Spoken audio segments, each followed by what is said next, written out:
Come on.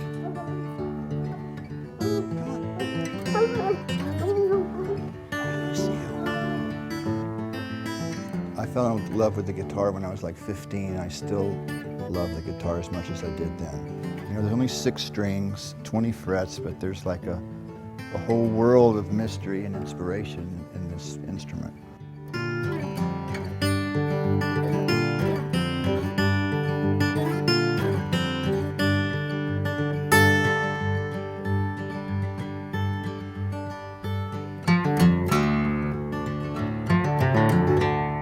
Hi, I'm Mike Campbell. I've been playing guitar with the Heartbreakers for the last 30 years or so.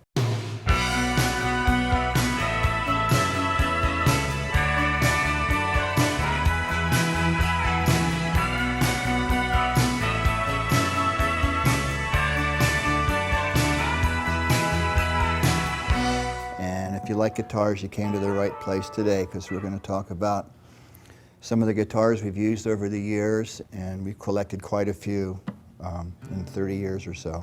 Tom and I both love guitars. I guess between the two of us, we must have 200 guitars that we've collected over the years now. But when we started out, we didn't have that many guitars. I mean, I was lucky to get 1 guitar, so I thought I would start today and at the beginning and tell you how we got started, how I got started.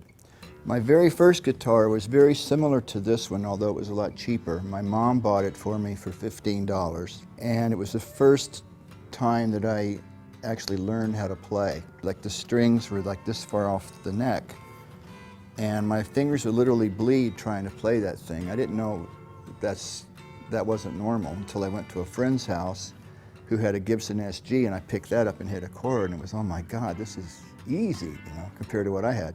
But I knew I had to get an electric guitar at that point. So my dad sent me, my dad was in the Air Force. He was stationed in Okinawa, and he got a $60 Japanese guitar that he mailed to me. And it was almost identical to this guitar. This is called a Goya tone. And I learned to play on this guitar for the first 3-4 years. This guitar, like I said, is a replica or an identical guitar to the one I used to have. The one I had back in the day, I think I gave it to a friend when I got a Fender.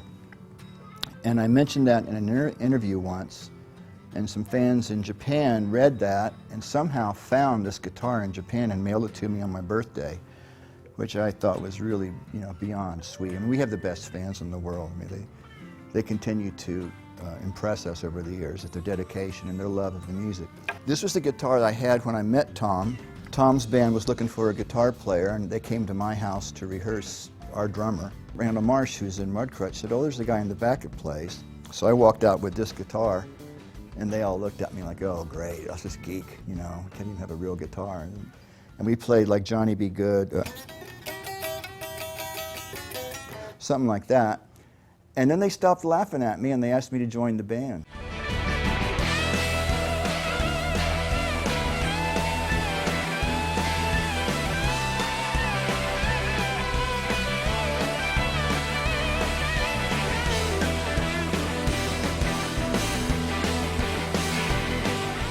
This has a great story behind it. This is a very spiritual instrument, and I'm very close to this instrument.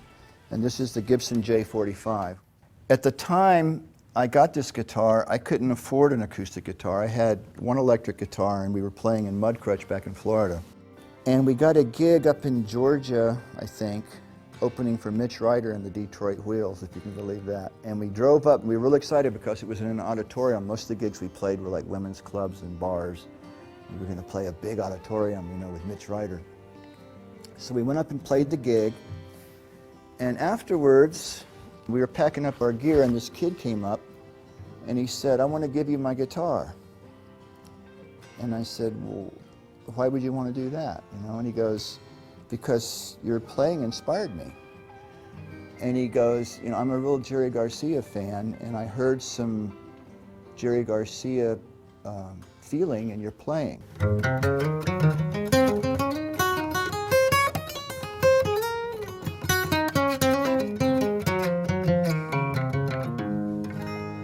Which is interesting because I was learning how to play.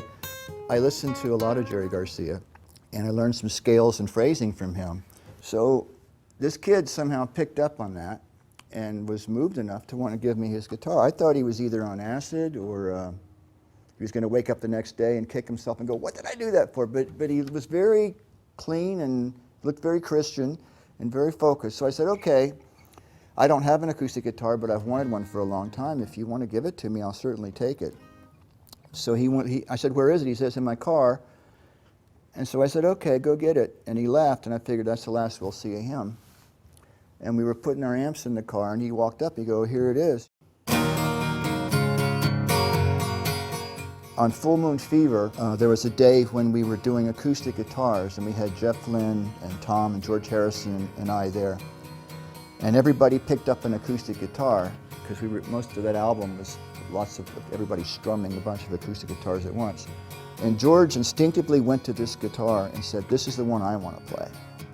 So George Harrison played this guitar on I Won't Back Down. This guitar has done us well over the years. I played it on almost every album. And this is a guitar I can never get rid of because, you know, it was such a beautiful gift. The generosity of this person that would be so moved to give me their instrument. How often does that happen? I was basically praying, God, dear God, someday I wish I could get an acoustic guitar, you know, and I had no money to get one. And then it was like my prayers were answered one day. It was like kind of fucked my head up for a little while. I don't know who he is. I never saw him again.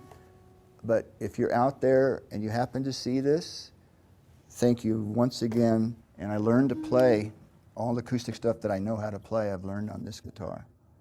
So I thought that should be in the show.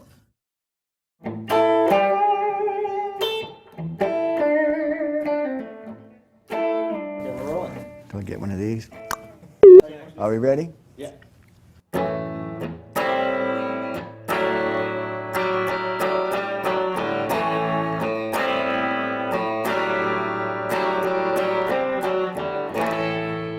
Now, when I was learning, I pretty well taught myself. A fan just gave me this book a couple of weeks ago, and I guess you can see that. This was the first guitar book I bought. It cost me, I think, $1.50.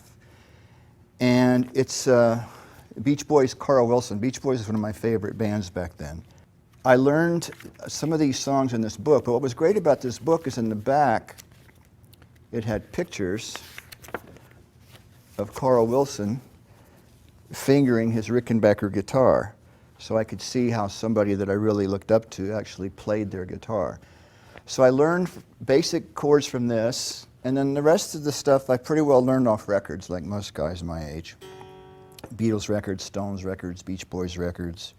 I couldn't afford a good guitar. I saw a Fender Stratocaster in the local store that I fell in love with, and I was talking about it to a friend, and she said, well, I've got a couple of $100. I'll loan you the money and you can get the guitar. So I was kind of blown away by that. So that's when I got my first Strat. So she loaned me the $200. I went down and bought this guitar. And this guitar has been the Heartbreakers guitar for 30 years. It's played on lots of songs. Tom used it a lot in the studio for rhythm when he was singing and playing at the same time. And it is a Fender Stratocaster. It's a 1964. As you can tell, Tom also played it live quite a bit, and belt buckle wore off most of the paint, but I actually love that about the guitar. It's just, you know, the Stratocaster, what can I say about it that hasn't been said? You know, Buddy Holly, right up through Jeff Beck, Eric Clapton. This is the guitar that everybody uses, and I use it because it sounds great and it plays really nice, and it just is comfortable. It's a perfect design. It sits right on your lap, and it's just inspiring to have. The first song I ever wrote with Tom was a song called Rockin' Around With You, which is on our first album. I was playing this riff one day on this guitar, and Tom liked it, and he wrote a song to it, if I can remember it.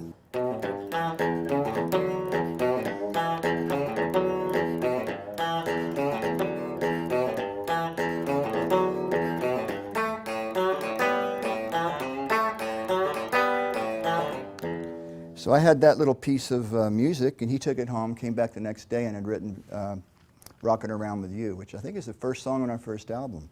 On the first two albums especially, Tom played rhythm on this guitar on almost every song. And this was really great for Tom in those days because it was solid and it had the sound that really worked for us.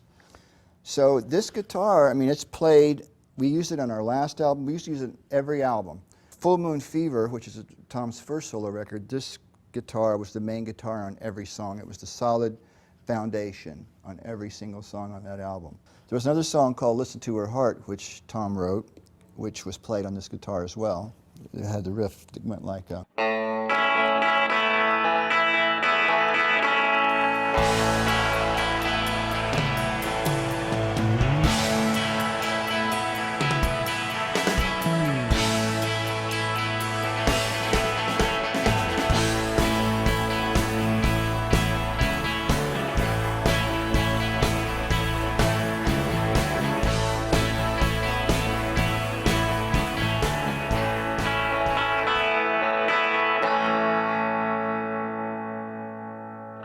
That's the tone, you know, you can't deny it.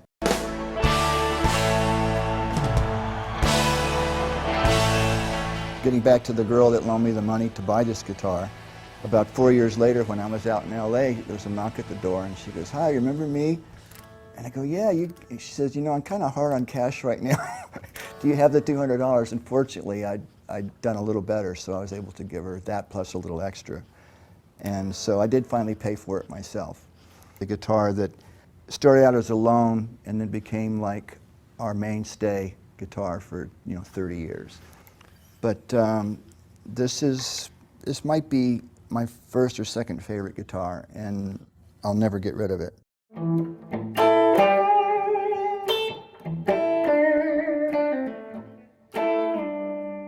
We were working on our first album, and Tom was playing my Strat most of the time, which I was happy to let him use it because it sounded perfect. But I needed a guitar to answer it and to complement it. So one day I went to Nadine's Guitars, and I bought two guitars that day, Fender Broadcaster, and I figured I needed a Gibson for the louder stuff but more sustained. So this Goldtop over here, Gibson Goldtop, I bought that and this Broadcaster on the same day. And I think they were about $600 a piece. So this Broadcaster, it's irreplaceable. And this is, along with the Stratocaster, these are the two guitars that we kind of found our sound that made the Heartbreakers band what it is, really.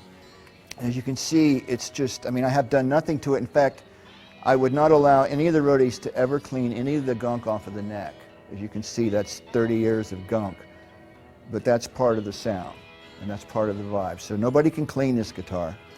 Doesn't need to be cleaned. It's perfect the way it is. And it's got an amazing sound, and it was a perfect complement to Tom's Stratocaster, well, mine, that he was using.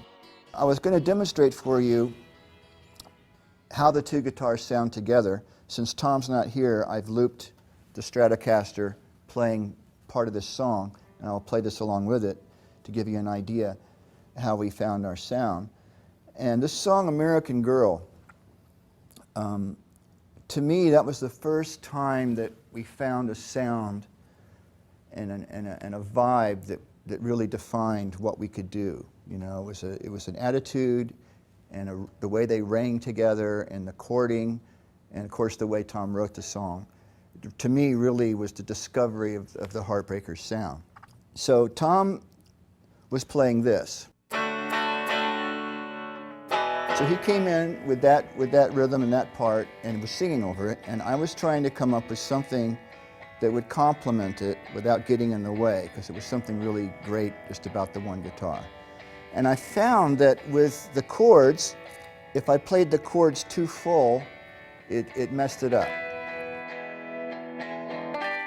And so for those chords, to follow Tom, I played that interval of firsts and fifths all the way up following the chords like this. It allows Tom's rhythm guitar to do what it's doing and adds a shimmer and a harmonic over the top of it. There was another trick we did on that song, is we wanted a 12-string on it, but we didn't own a 12-string. So I thought one way that I could maybe emulate a 12-string. 12-string has two strings for each string, an octave. So I figured if I played octaves on this guitar, it might sound like a 12-string, and it kind of does. One thing I like about a second guitar part is if instead of following the chords, if it just finds one thing that suspends over the chords.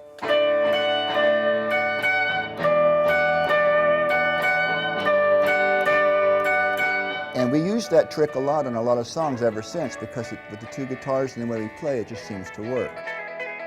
And at the very end of the song, there was a part that I did.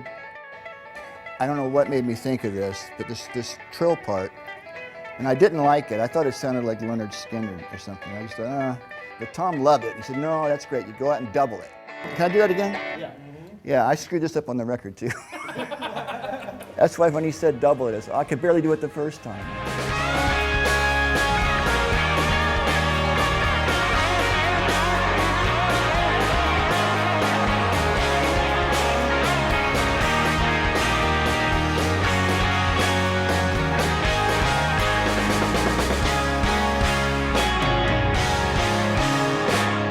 And that was American Girl. And I always felt that after that song, we really had found something that was really ours. It didn't sound like anybody else, so.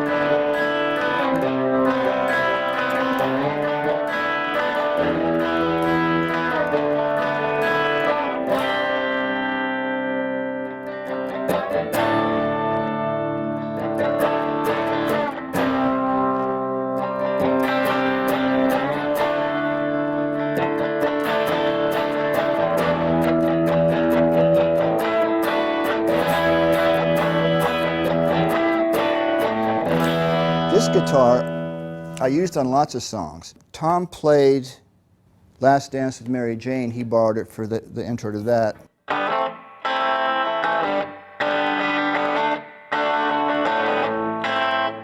I mean, it's been on some song on almost every album.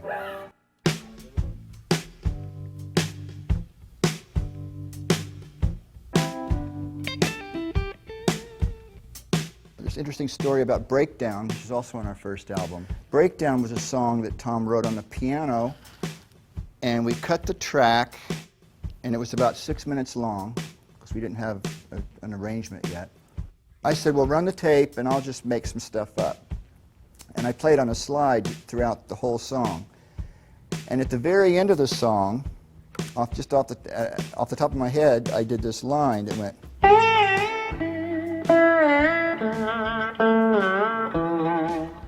Okay, I did that a couple of times, and we stopped, and I said, okay, we'll figure it out tomorrow. And I went home, and I went to sleep. And at about 2 in the morning, the phone rang, and Tom says, you got to come back down to the studio, because I'm here playing this track, and Dwight Twilley's here, and we heard this guitar lick you did at the end of the song, and we think that should be at the beginning of the song. I think it'll tie the song together. So I went back down, and they played me the thing, and I relearned it, and I decided not to do it with the slide. I did it just with my fingers, and it ended up like this.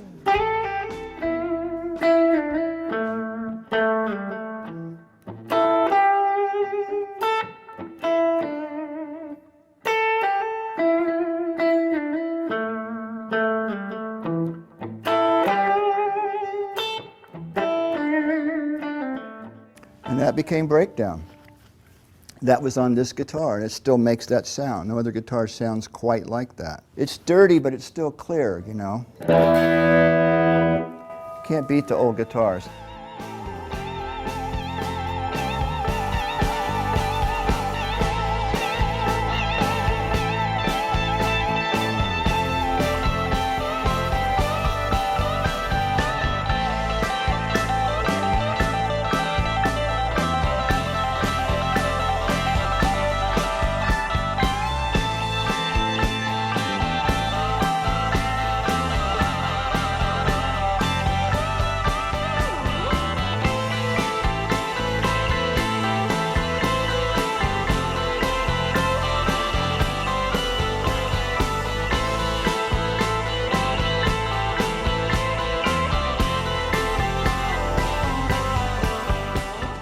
that's why these guitars are kind of spiritual. I mean, at the time, obviously, I didn't know.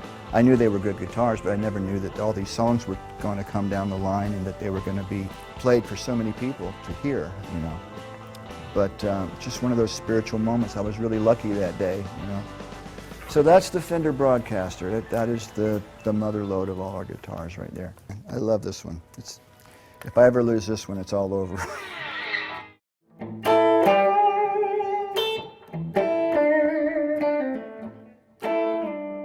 I think a band, if you have a Fender and a Gibson, that pretty well covers all the tones you're going to need.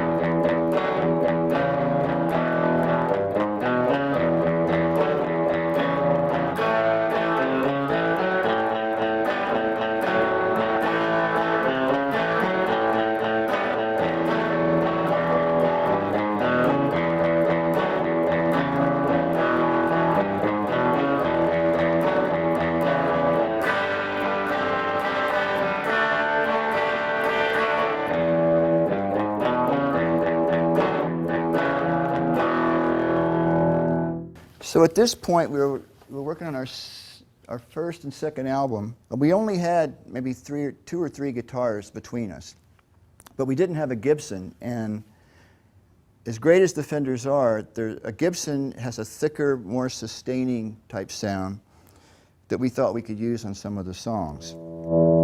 As you can tell, it's a little thicker and dirtier than the Broadcaster. This was the Gibson Goldtop Les Paul. I think it's a 67 or 68.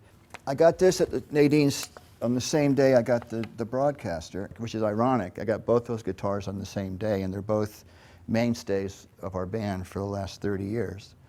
I mean, I've used this guitar on Mary Jane's Last Dance. I wrote Refugee on this guitar.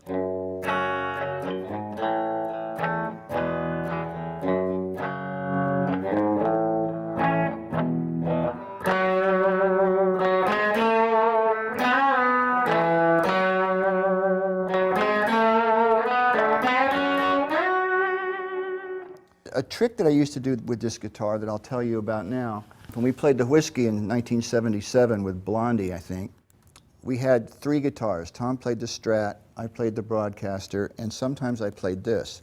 The first day we went to the sound check, these people walked up and they handed me this gadget and said, "Would you try this in the show?" It's called an EBO, which is an electronic device which causes the guitar to sustain like a violin. But I was the first person that I know of to endorse this, and it is a pretty wild invention.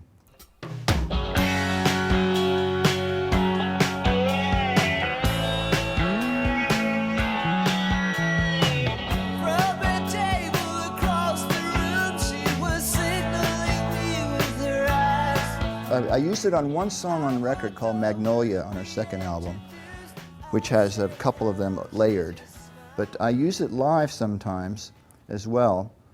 And I used to use it at the beginning of the song Fooled Again as like an intro to the song. And it makes kind of an otherworldly sound.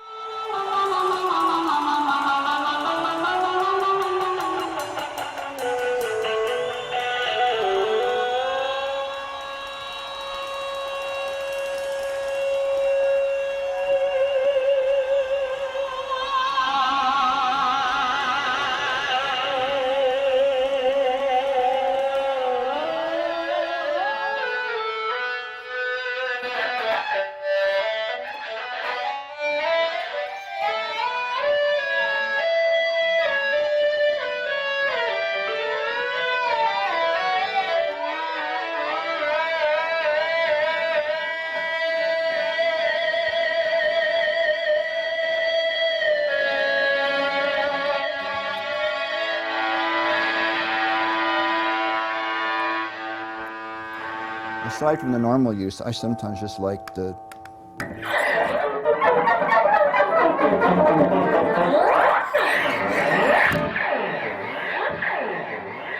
It's good for that sort of stuff. Then we'd go into...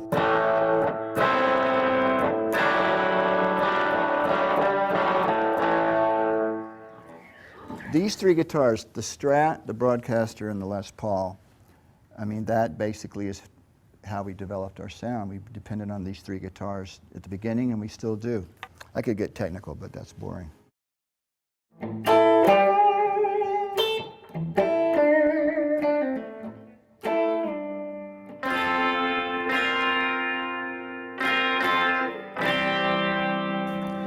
Today is Rickenbacker Day.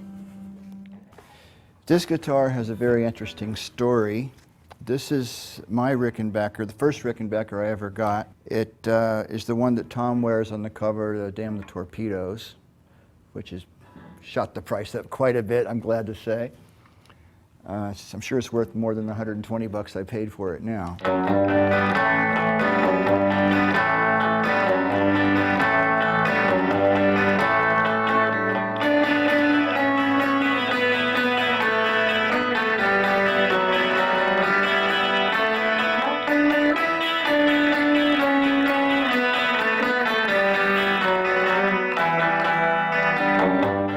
We were doing our second album, and we really wanted a 12-string this time, not a 6-string faking a 12-string.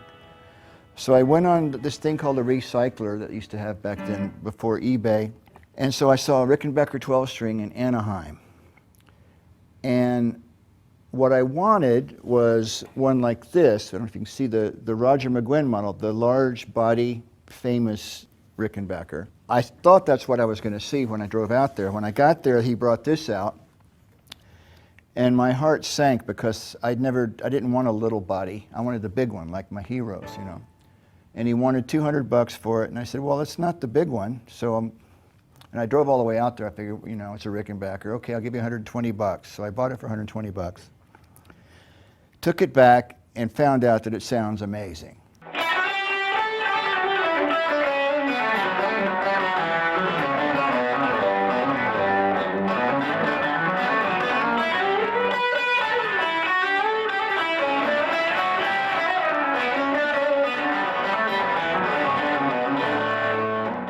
This was a great investment, and I would never get rid of this guitar. I just got this guitar back from the Rock and Roll Museum. We loaned it to them for about a year, and they had it in some case up there, but I was so happy to get it back.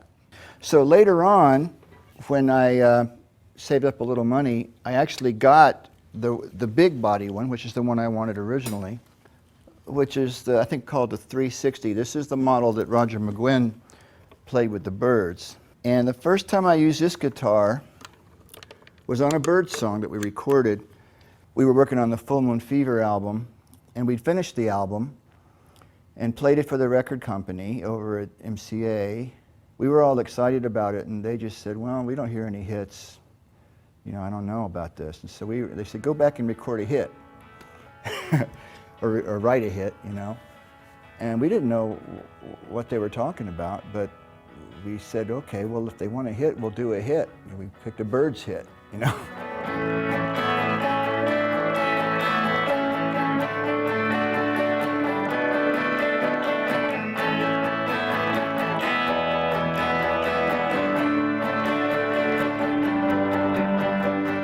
This was the one I always wanted, and it's a little more comfortable to play because the body is bigger and you can lean on it and stuff.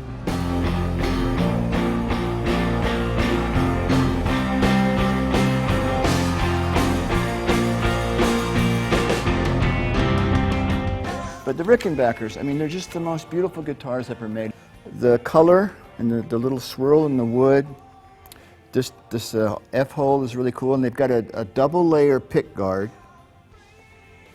It drops down here for the knobs. And then along the back, which is another beautiful piece of wood, beautiful color, they've got this kind of western trim along the edge. And then they've got this great inlay on the neck, this like trapezoid mother of pearl thing that goes in here that's just, I mean, it's just an amazing piece of art. I mean, even if you didn't play it, you could just hang it on your wall and look at it, you know. I mean, they really put a lot of care into their instruments, and they make them by hand.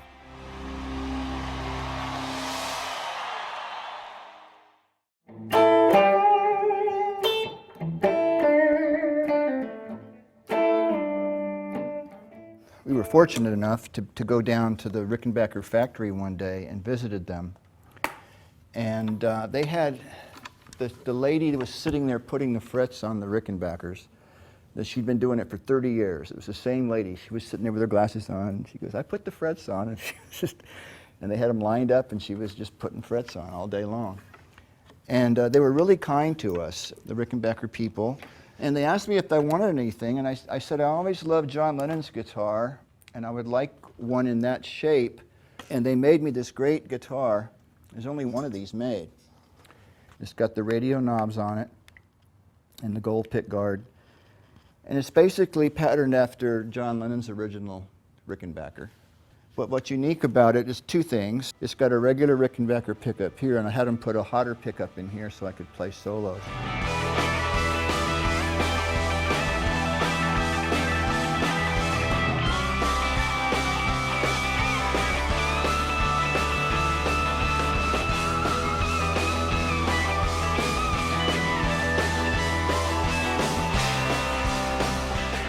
Rickenbackers are great for clean stuff, but if you want some sustain, sometimes they're a little thin. So I had them put a thicker pickup here. And they made the neck a little wider, more like an acoustic guitar neck. So it plays really good and sounds great, and looks great. Quickly, this is the Rickenbacker Capri, 1959. I picked this up several years ago, but this thing just looks like a spaceship. It's got the wang bar and the radio knobs, and I mean, they're the prettiest guitars made. I saw this hanging up. We call this the redneck bass. It means totally dipped in red. The whole thing is red, except for the pick guard. Pretty cute.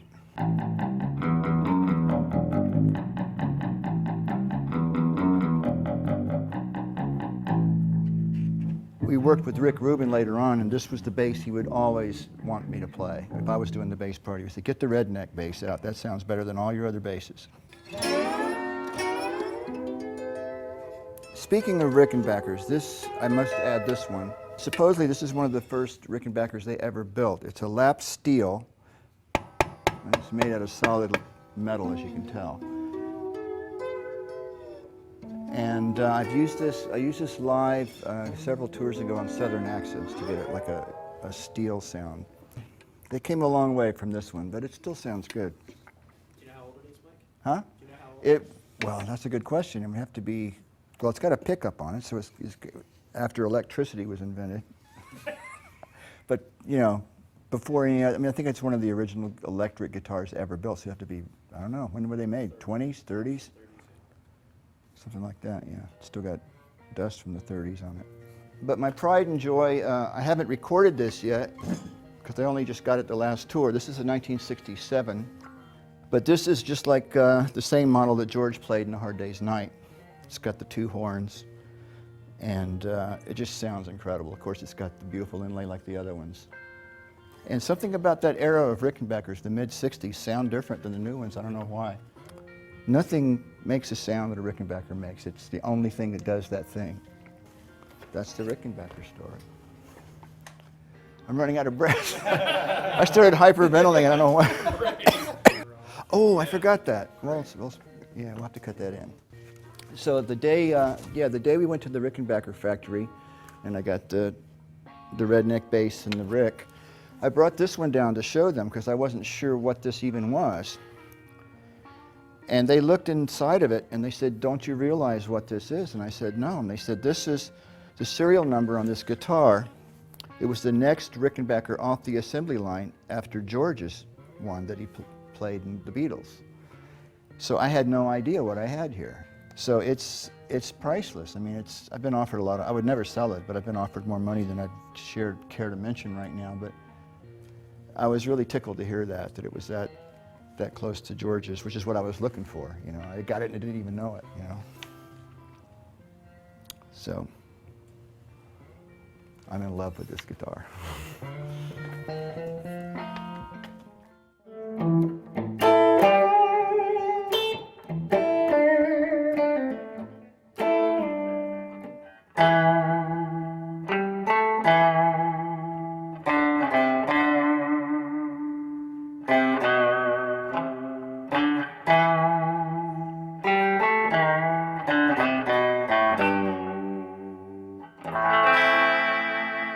Okay.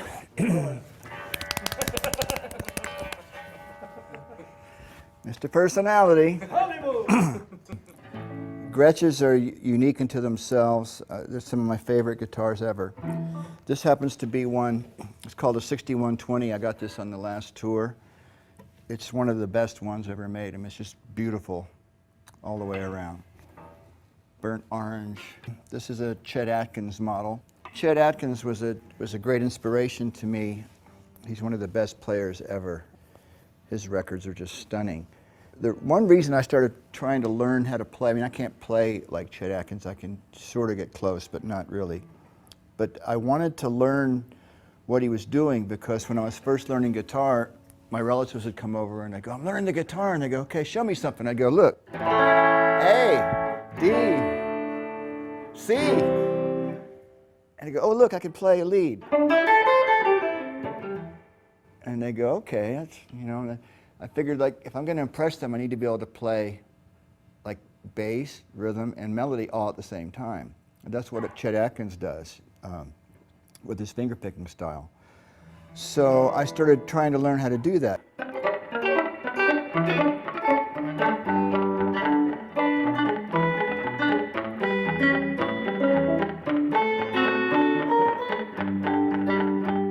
And I also heard George Harrison doing some of this in the Beatles stuff. I could tell that he had studied it as well. And it is a great study, but I mean, Chet Atkins is miles beyond his accuracy and his technique.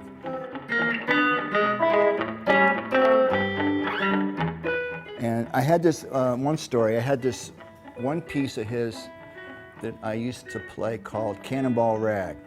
And Tom heard it in the studio one day. We were working on our first album. And he said, that's really cool. We should write some words to it. So he did. He got out a racing form and he started reading off the names of different horses, like Scooter Ruby and Dusty Dawn or whatever. And so he strung all these words together and then he put a chorus at the end and his punchline was, I can't get past how do you do, I don't know what to say to you. I can't get past how do you do, I don't know what to say to you. And not only did he write these really clever lyrics and we got the guitar parts right, but on that track is John Sebastian, who happened to be in the studio that day. And he can finger pick like crazy. He's really good. So he came in and we said, will you play on this with us? And he did.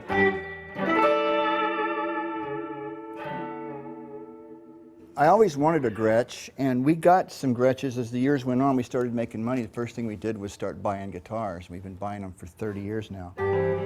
And I've got several Gretches here. If you can see this one over here, this black one, almost identical to the ones George Harrison played on the Ed Sullivan Show. And Norm's Rare Guitars, Norm called me up one day and said, I've got this guitar that you should have. And I said, well, I don't really want to spend any money this month. He said, that's okay, just bring me some clothes. So I got some stage boots and jackets and things and piled them in the car, and he traded me for the guitar. But this one I wanted to tell you about.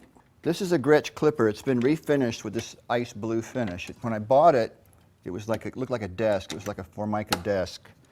I was on tour one year, and I went for a walk, and there was a video store. They didn't say anything about instruments, and I went into the video store.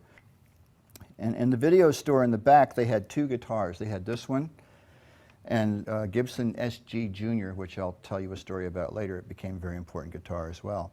So I got two guitars on that day. As it turns out, that was a lucky day too. And I've used this guitar on lots of stuff. On I Won't Back Down, the solo was on this guitar.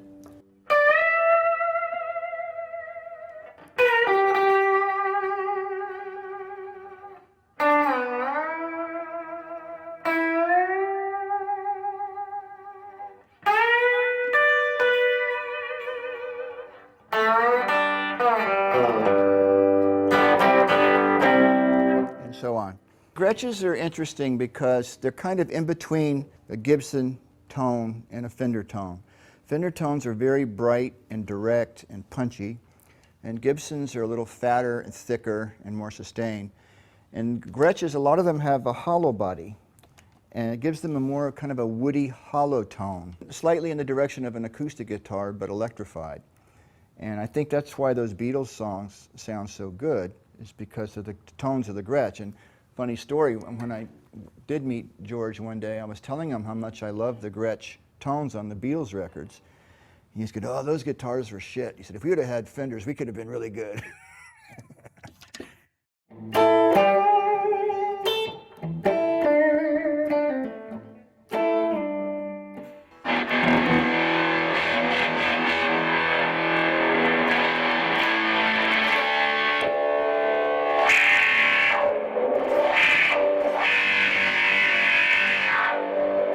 It does it all.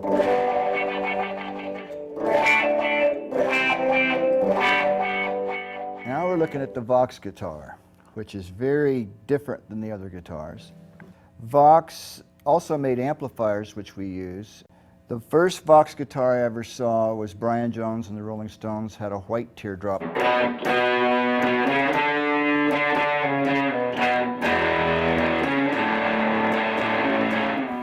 Tom actually plays a white teardrop sometimes. I'll listen to her Heart live. The Hollies and the Animals and some of those type of 60s bands use them occasionally. They're made in Italy. I got this 12-string several years ago.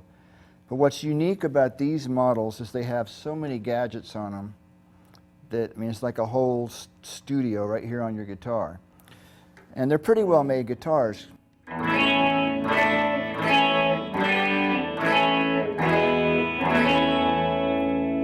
Okay. Then if you want fuzz tone, you can hit this button.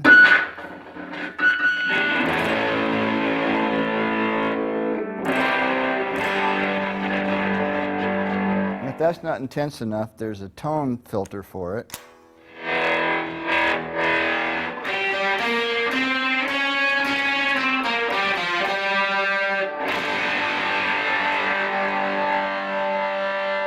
And if you want more, there's a thing called a repeater. It's like tremolo, but not really. It's more like just a repeater.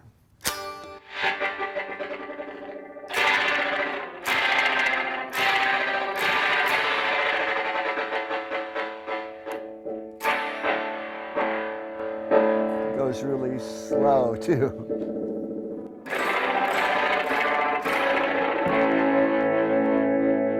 And if that's not enough and you don't have a wah-wah pedal, they built a wah-wah right on the guitar. It's called a palm wah, which you just push down it with your hand, you get a wah-wah.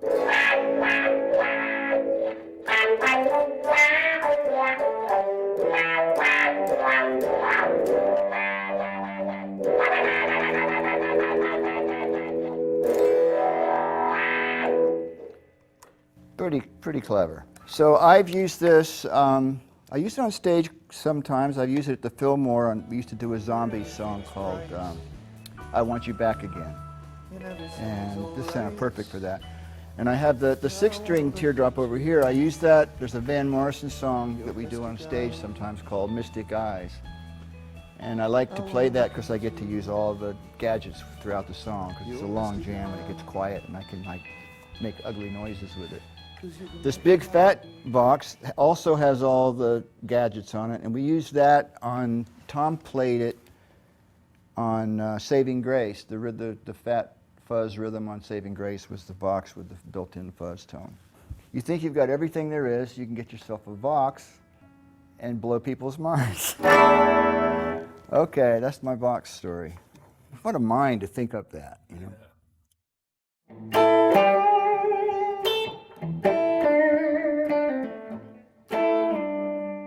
This episode I wanted to talk about Gibson guitars a little bit.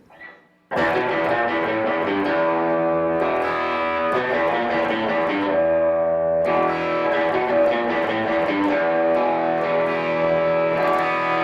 two main guitars we use are mostly Fenders and Gibsons. They cover a lot of the tones that you would ever need. This guitar is a Gibson Les Paul Jr. I think it's called the Junior because it's just got the one pickup and a lot of dust. And it's shaped like what they call a Gibson SG with the two horns, but it's called a Les Paul Jr. This guitar has a couple of interesting stories that go with it. I bought this guitar the same day I bought my Gretsch Clipper, which I talked about in the Gretsch section. And I think I paid $200 for this. I got it at a video store. It's just a really solid rock and roll guitar, and I actually used this on the recording for Running Down a Dream. This is the guitar I played the licks and the solo at the end.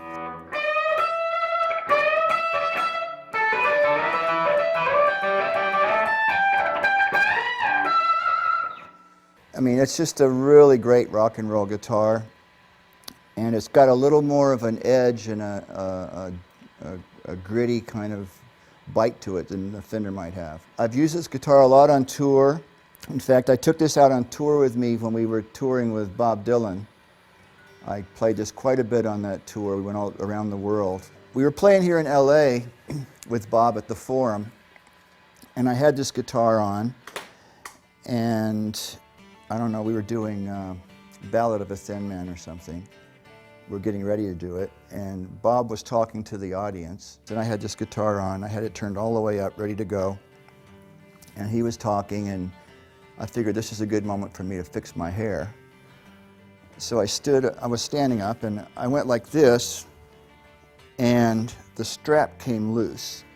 It was wide open, the guitar hit the floor, the neck snapped right off right here, completely gone. The strings went flying. And I mean, it made a sound like, you know, I hit the floor, and poor Bob, he was talking, he turned around and like, what the fuck are you doing back there, you know? And what I was doing is my heart was broken because my guitar was on the floor with the head broken off. It's been repaired, as you can see, they did a great job on it to put the neck back on. It's 95% what it was, but they're never quite the same once the neck breaks. They don't have the same resonance or sustain or something, but it's still a nice guitar. But he was very perturbed right in the middle of his rap, you know, he had this big explosion behind him. But I think he forgave me. In SG, I looked up in the Gibson book, back in the day when they were making electric guitars, they had a series called the SG, and what SG stood for was solid guitar. The true SG has 2 pickups on it. I mean, these are just, as you can see, it's a rock and roll guitar. It's everything about it. It looks like a bat. They're loud, they're bright, and they're really fun to play, really easy to play. I think Angus from AC/DC plays one of these. I've seen Jerry Garcia play them. I mean, lots of people have played them. Clapton played one back with the Cream. And they're just one of the nicest guitars made. I use this live when we do You Wreck Me. At the end of the song, we let it go on a little longer than we did on the recording, and I'm free to play a little bit over the chords. So I have a loop of the chords here. I can kind of show you what I get to do on that song. It's the one part in the show where I get to play in the style of my approach at trying to play like Jerry Garcia, and the phrasing that he uses and some of the scales he uses fits over those chords. For instance,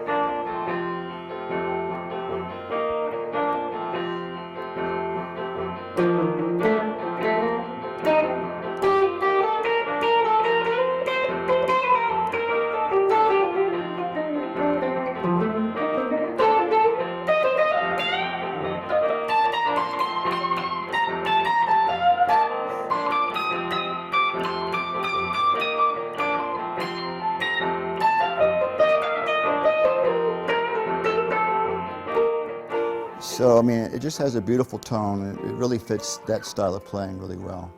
One of my favorite guitars. This is a 1964. There's something about the period in the 60s, the Gibsons and Fenders, there's something about that era that sound better. I don't know what it is, if it's the wood or the wiring and the pickups, but they just sound really clear and loud. And even though they try to make the new ones good, they are good, but they don't have the same thing that these old guitars have. So if you're going to buy a Gibson or a Fender, if you get, 64 or earlier, you're pretty well guaranteed to get something really good.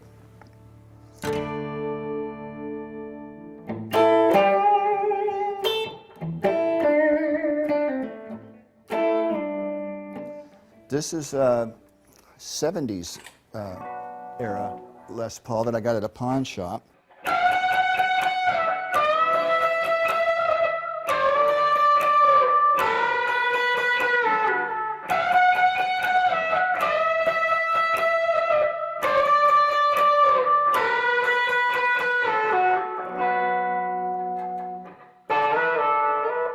this is physically the heaviest guitar I own. The wood is just dense and it's got all this gold hardware on it. I don't know why, but it weighs a ton. That's why I don't play it too often, because my back can't take it. But I did use this on some recordings. One of them was this song on Long After Dark called Change of Heart.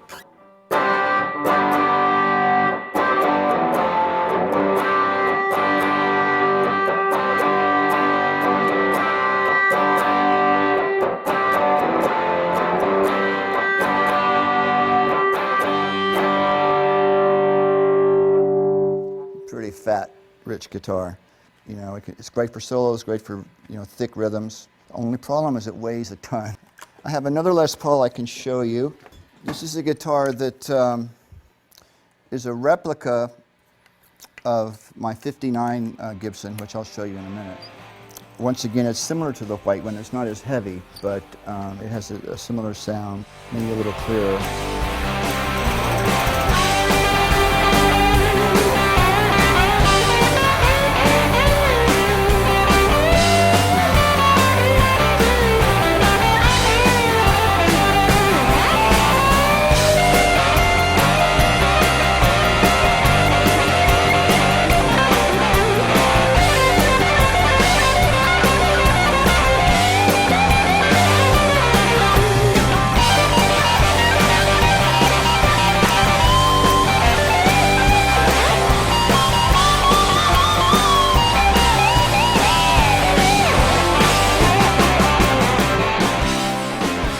Pauls are just very powerful sounding. They're big and full, and they make a sound Fender doesn't quite make.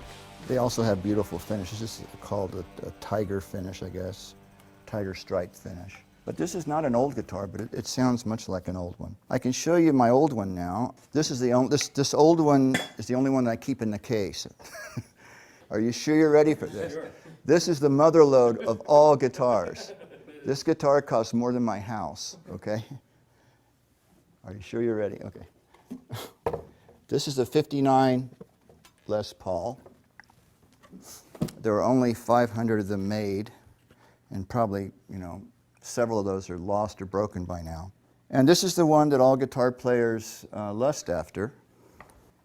And like I said, they are expensive, but there's a reason that they're so expensive. There's something about this year. This is a '59. '58's pretty good, '60's pretty good. For some reason in 1959, they got everything right. The wood, the combination of the pickups, everything just came together in a perfect instrument. Well, I used this guitar is the Mojo album.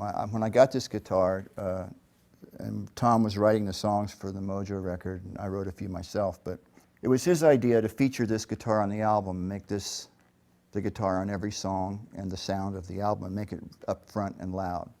But it's just, I don't know what to say about it. I mean, it might look like the other guitar, but there's something in the harmonics and the feel that's just really special. This is the same model guitar that, say, Eric Clapton, Jimmy Page, the early Led Zeppelin stuff was on a '59 Les Paul, I've been told.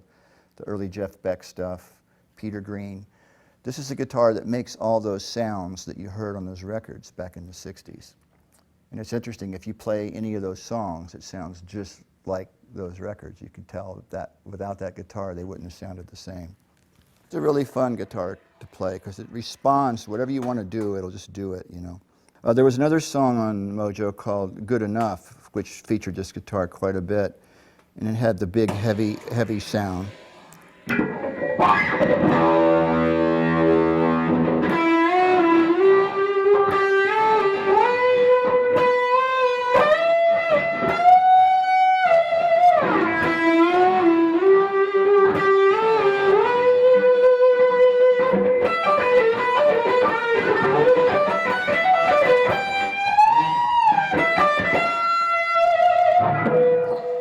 I mean, guitar players love this guitar because it begs to be played.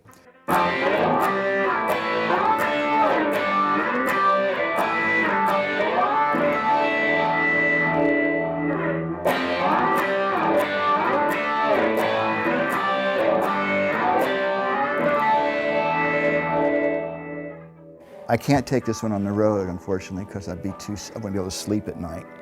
But I use it in the studio, and I'll probably use it on the next records we make, because it's really, it is the mother lode of all guitars.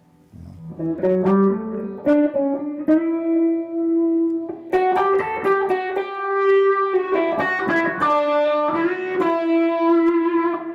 It's so funny. The day I got it, I brought it to. He brought it over to the house, and it was in the case. I set it on the bed, and I had to run into town, and I was driving home. And I go, "Oh my God! I left the guitar laying on the bed. Anybody could just walk in, and walk off with the guitar." And the whole way home, I was like, "Oh my God!" You know. And I got home and I said, "Okay, you're going under the bed in a closet." You know. I'm getting over that now, but you know, it's like when you first get a car, like, "Don't let me scratch it," you know, and then after it gets keyed, you don't care anymore.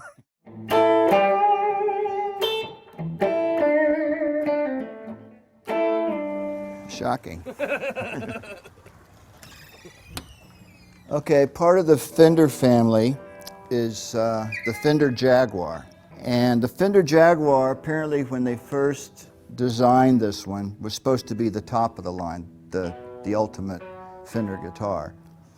And for some reason it caught on with the surf bands and Beach Boys and certain bands like that, but the Stratocaster for some reason became more popular.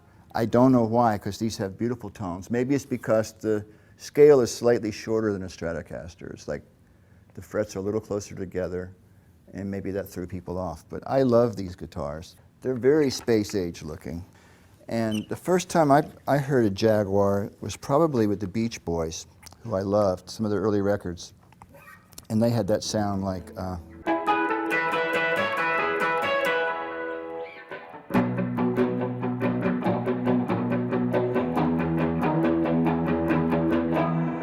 it's just a really, you know, definitive type sound.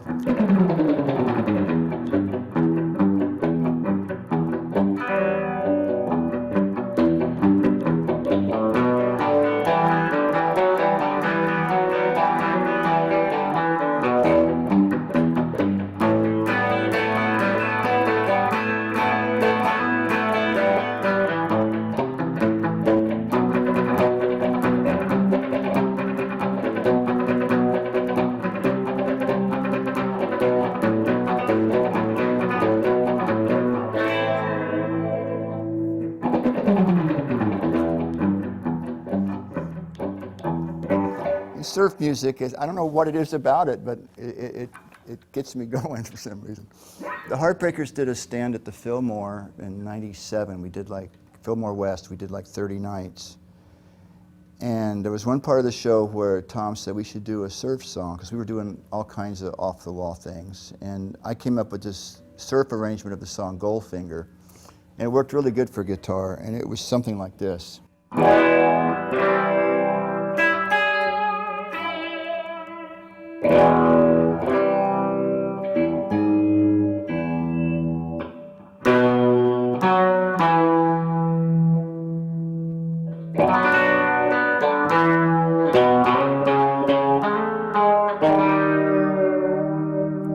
The Jaguar has a really unique vibrato arm. It'll go way down, and the guitar's still in tune. You know, what a great design for back then.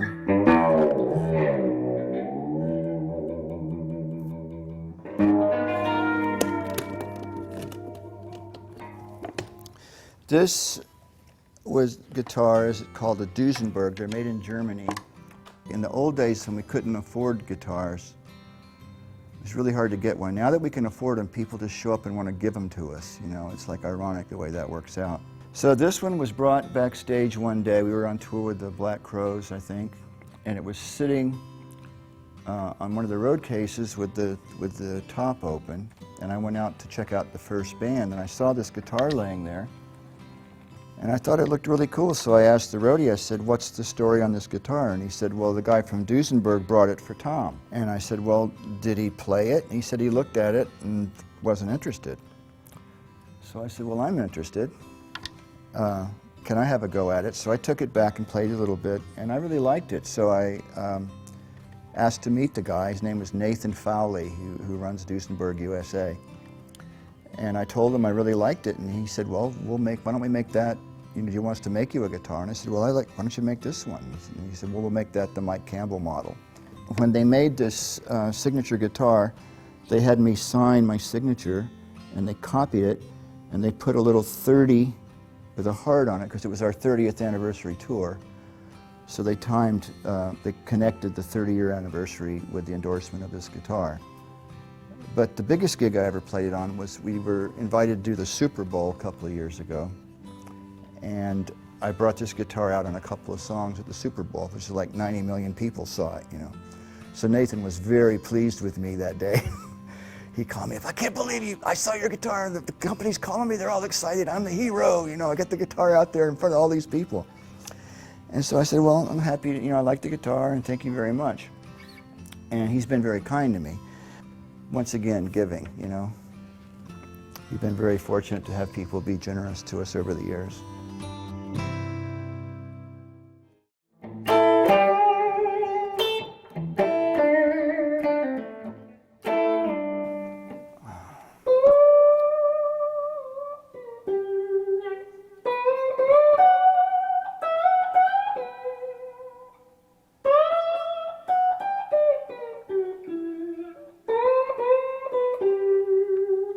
Today, or now, I've talked about my original Stratocaster in an earlier program that is our mainstay rhythm guitar, but I have some other Stratocasters that have some interesting history to them.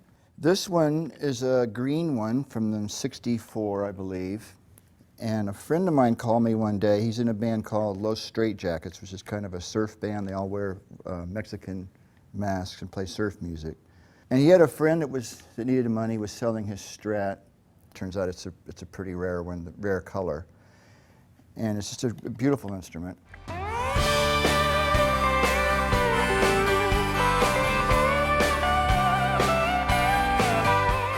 used this guitar at the George Harrison tribute concert at Royal Albert Hall, I don't know, 10 years ago, whenever it was. I used this guitar on that concert, and I'll play it for you in a minute. But there's a story. The song I played it on is Handled with Care, which is a Traveling Wilburys song. And when Tom was doing the Wilburys, they had just cut that track, Handled with Care, and he called me down one day and said, why don't you come down to the studio? George and Jeff are down here, and we've got this track we cut at Dylan's house, and you should come out and hang out, and bring your guitar. So I brought, not this Strat, but my original Strat down there. And Jeff said, well, he played me the song,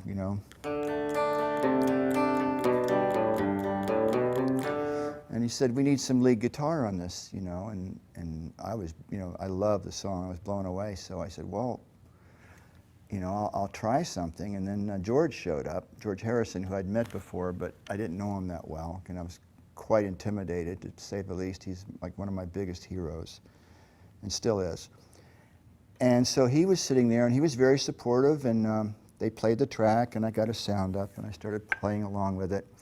And George Harrison is sitting there, and I knew it wasn't my best stuff, because I was kind of, my hands were a little shaky, and I just was a little intimidated, And so and Jeff was going, no, that's good, you're doing good. And after a couple of takes, I said, I don't think this is working, and I said, what I hear on this song is you, George, to play your slide on it. I wasn't playing slide, I was playing like blues over it. And I said, if you played the way you play slide, and he goes, oh wow, I'm not very good. I said, yeah, but it's your feel and your soul would sound better, I think, than what I'm doing on this song. So thank God he said yes, it got me off the hook. And so he took the guitar with the sound that I had gotten up and played that beautiful solo on Handled with Care. And it was a very spiritual moment to hear him play my guitar on that song. So years later, when we played that song as a tribute to him, I learned the best I could the solo that he played that day. And I played it on this guitar in that show. And it went something like this. Let's see if I can remember it.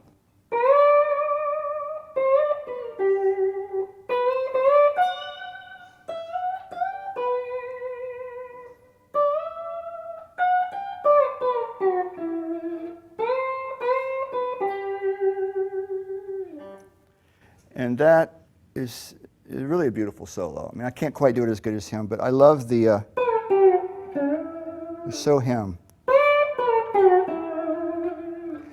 I mean, he was one of the first guys to really play melodic slide, because most guys that play, they want to play blues, you know. Which is great, but George, from My Sweet Lord on, he would play really melodic.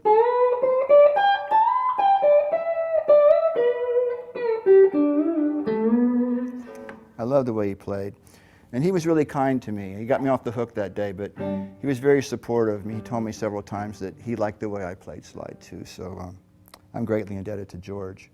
And every time we play that song in concert and I play that solo, I almost start crying. I can feel, maybe it's just me, but I just feel his spirit, and it's a very deep connection for me. So I wanted to share that with you.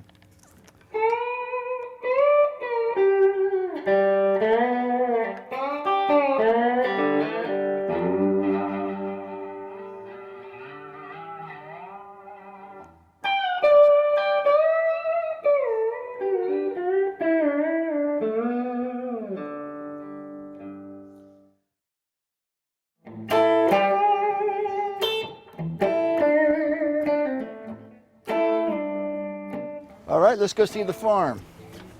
We've come this far, you might as well see the farm. Every studio should have a barn outside just to keep you honest and in touch with the nature. Hi, Lizzie.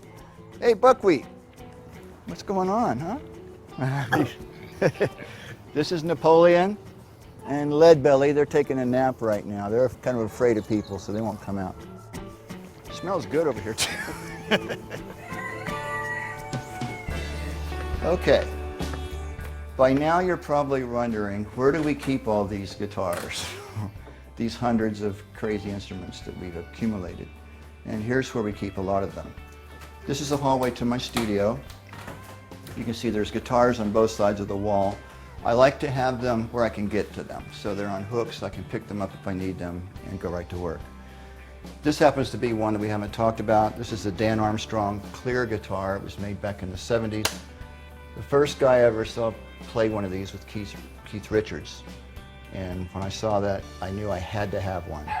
It's an interesting guitar. It has a pickup that slides in and out, and you buy different pickups. There's one called a RT for rock treble, and you unscrew it and it slides right out, and then you slide the other one in. There's another one called CB for country bass. Of course, we have the rock treble in ours. Okay, this is the hallway to Doom here. I used to keep my guitars at the warehouse with all our other gear, but then if I needed something, I had to call up the roadie and he had to go find it and bring it over. So I had this hallway built with shelves, and then originally I had the guitars in here in their cases, so this was just a row of guitar cases.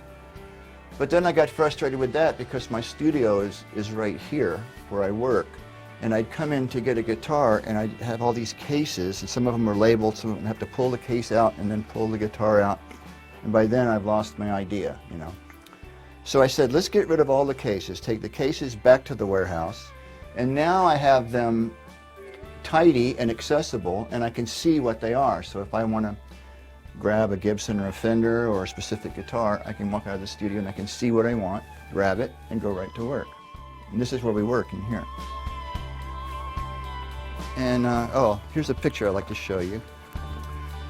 This is one of my favorite belongings. This is the last tour we did. We ended in Phoenix, and Chuck Berry opened the show for us. Chuck Berry, if I had to pick one person above George Harrison, Jerry Garcia, Eric Clapton, Keith Richards, all of my great heroes, Chuck Berry is the guy who probably inspired me more than anything with his songwriting, his guitar playing, his whole vibe. He is Mr. Rock and Roll, and he is the soul of the whole beast.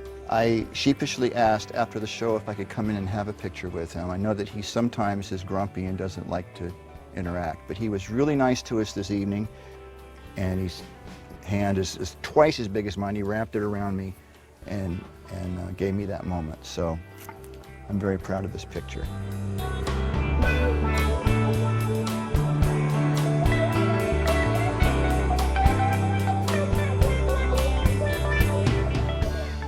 This is not a guitar, this is a piano. But there's a story behind this piano. I bought this piano early on, just by chance. This is a great sounding piano. And when Jeff Lynne came over to our house to do the Full Moon Fever album, this was the piano at the house and he fell in love with it. Later on, we went to another studio to do the next album, and he had to have this piano at the studio, so we wheeled my piano over to the other studio. And then it turns out Jeff was doing a song with Little Richard, a remake of Good Golly Miss Molly for some movie or something. So Little Richard came into the studio and played this piano. And, you know, it's Little Richard. He was incredible. He was just like, you know, he was just like going to town. He said, don't listen to the left hand. I'm not good on the left hand. I'm all up here on the top. And he did all that great Little Richard stuff. And so I told my roadie, I said, I have to leave now, but if you could, get Little Richard to sign my piano for me, if he would do it. So I left, and the roadie called me in a little while. He said, I got good news and bad news. The good news is he signed your piano. The bad news is he ruined it. And I guess they gave him a glue gun or something to sign it with. So he started to write here. He wrote an L, and then he changed to a marker. And it looks like it says, Lo, Maki, God Carls. I think what he was trying to say, Little Richard, Mike, God cares. Okay? And so I came in the next day and I said, well, it's funky, but it's Little Richard. I like it, you know, whatever. It's on there. It's all part of it.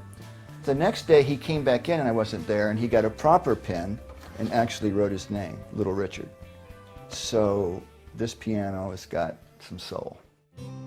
Okay, Vox makes guitars, amps, and girls. This was a store display, obviously from the 60s, that I found on eBay. And she pretty well is the ultimate Vox girl, I think. She is a guitar player's dream. This is my studio. She inspires the work here. Typical guitar player world. This is where I write songs. This is my inner sanctum. This is my church. This is where I am in touch with the higher power that I know of. And this is where I live. This is my favorite place in the house, except for my bedroom. And this is where I spend most of my time when I'm home and here working. That's what I do. I'm a guitar player and I record.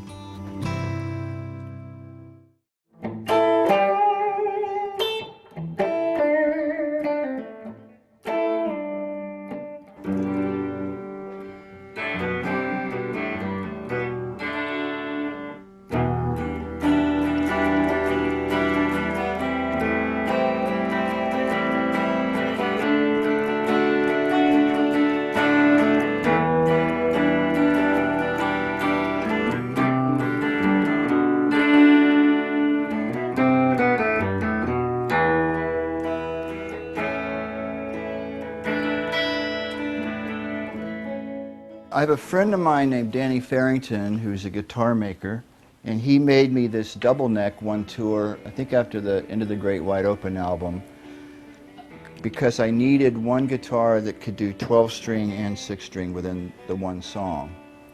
And I didn't have time in that song to switch guitars and to switch back. And it's turned out to be a really good guitar. So I could play the bulk of the song like that, and when I got to the solo, I could use the bottom neck for the solo.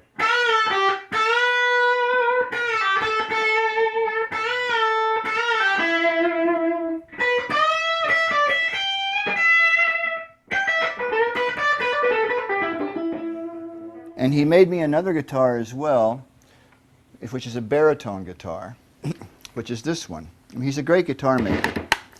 And it's a baritone guitar. By that I mean it's tuned down deeper. It's in the range between bass and guitar.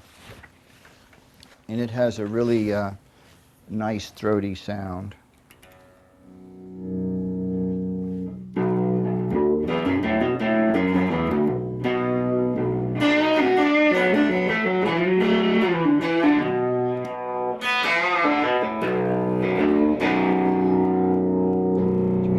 Deeper than a guitar.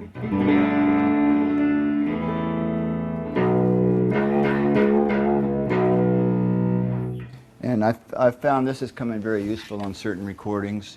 And I haven't used it a lot, but I really like it. I intend to use it a lot more now that we're doing the show, that I remember that I had it. But it was really well made. It's also very light. I think it's got a hollow body, so it's not too heavy.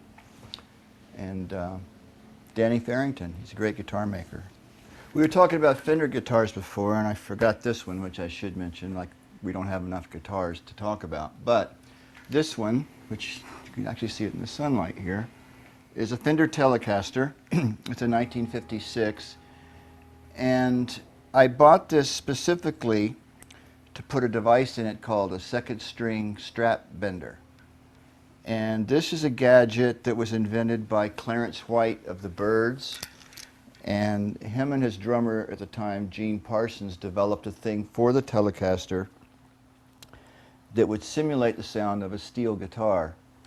And the way it works is the second string is attached to a pulley that goes through the back of the guitar and up and is hooked to the strap here. So there's a slot here.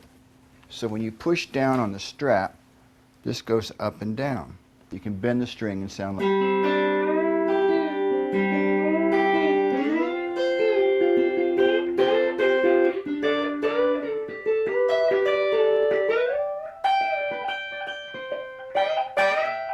We were playing Madison Square Garden with Dylan, and Ronnie Wood, who's a friend of Bob's, came to the show, and he wanted to sit in with us.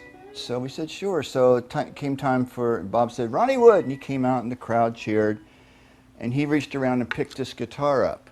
What he didn't know is it had a strap bender on it. So he's playing it, and it's... And the look on his face is, what the he was playing good, but it wasn't coming out good because the string was all over the place, because every time he'd lean on it, it'd go out of tune, you know. And we all had a good laugh about that. Throughout this series, we've been talking a lot about electric guitars, which we use in the Heartbreakers a lot. But I just want to say a few words about the acoustic guitar, which we use a lot as well. Through all the albums, there's acoustic guitars on almost every song as a bed or as a featured instrument here and there. And typically, our acoustic guitars tend to be either Gibsons or Martins. Martins make really nice guitars that are acoustic, and Gibsons as well.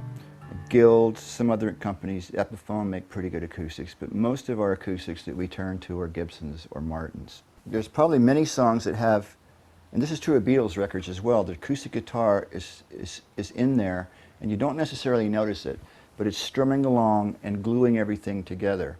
One instance of a song that we used to get guitars on that were featured was a song called Don't Fade on Me, which I think was on Wildflowers. And it was just acoustic guitar and vocal. And it was built around, really just two guitars. Tom and I just played acoustics on it. There were no drums or anything. And it sort of goes like this sort of sound.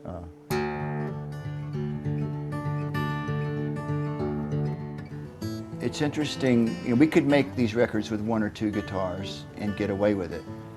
But Tom and I both are very tuned into the different nuances of different instruments. Much like a painter might use different paints to achieve a certain color.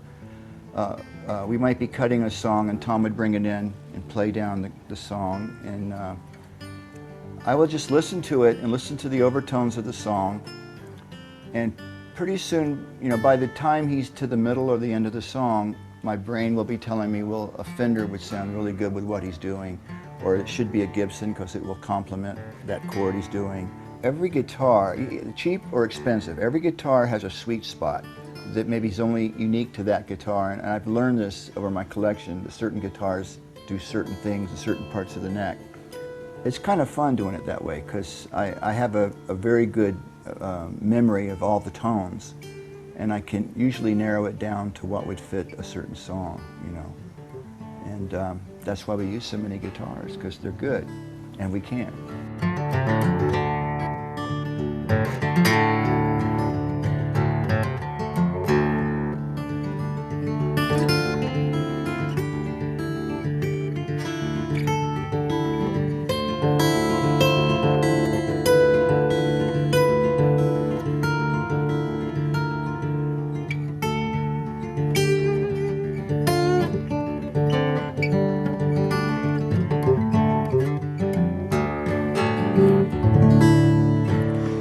closing, I'd like to thank all the fans from the bottom of my heart for all the years of support and kindness, and for giving us the chance to share our music and giving us the money to allow us to buy all these instruments, which we love to play. We owe it all to you. And this has just been a very warm experience for me to be able to share all my instruments. I don't normally do this sort of thing, but you're welcome to come behind the curtain with me and see what a guitar player uses of my ilk. Come on. Come on, Lucy. These are the instruments that I love and that I continue to use and I'll use for the rest of my life. And I just wanted to thank everybody again for listening all these years and for watching this show. It means a lot to us, and we hope to see you down the road. Bye.